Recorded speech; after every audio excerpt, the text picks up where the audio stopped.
good? Kick Genius back in the studio, and we're glad to give you guys our final thoughts on the Kobe 9. We told y'all it was coming. We got you. So overall, your first few experiences in the Kobe 9, your first few workouts, games, how do you feel about it? Overall, bro, I like the shoe. I really do like the shoe.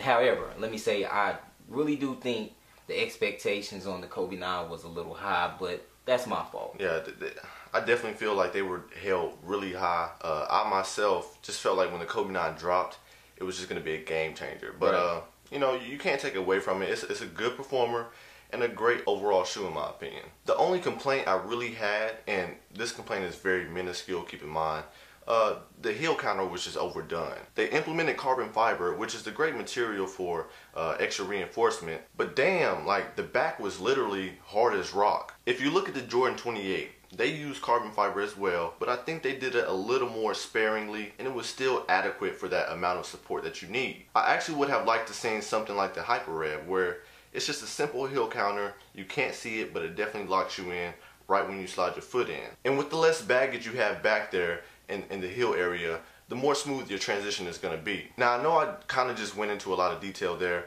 but again, it's not really that big of a problem in the grand scheme of things. If I had one complaint, it would probably just me being a little too restrictive. I mean, contradictory to the 28. You know, I hoop with the shroud up all the time, and I still feel like I'm not as restricted. You know what I'm saying? Yeah, you just felt more free in 28. Right. Definitely understandable. Again, it's just a personal preference. I myself, I like the high collar, just like lightly hugging my foot the whole time. But you have players like Jay Jones who don't like anything touching above their ankle, which is perfectly fine. As far as the shoe's tech, the lunar midsole is going to give you a comfortable, low to the ground yet cushioned ride. The insert actually has a rough surface to prevent you from slipping on the floor bed.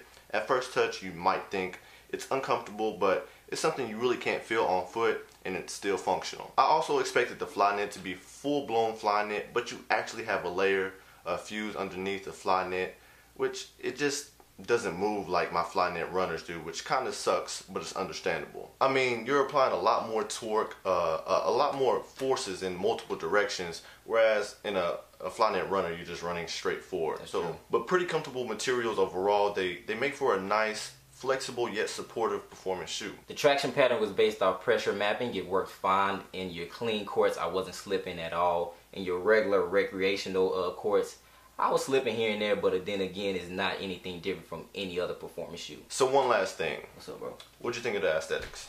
Aesthetically, I like the shoe, especially when it's in motion. Like the design and the whole quality on the shoe, like, was just crazy. I was a little skeptical about the perspective colorway at first, but like once we laced them up, once we got going in the shoe, like it really is a head turner. Yeah, they look good, and I just think, like you said, he was kind of skeptical about the colorway. When you actually get these Kobe 9s in hand, they really just look amazing. Like, right. You have to have them in hand, up close and personal, and the amount of detail it's nice. It's nice, but you know, I really think the Flyknit, it opens up a lot of doors as far as visuals go, and the high collar, it also adds another dynamic. So yeah, definitely a nice shoe. So that just about wraps it up, man. The Kobe 9 definitely gets the Kick Genius stamp of approval. Add that in there. So we hope you guys enjoy this, but be on the lookout. We do have a rotation video coming up to update you guys on our rotations. Well, other than that, it's Kick Genius. We out.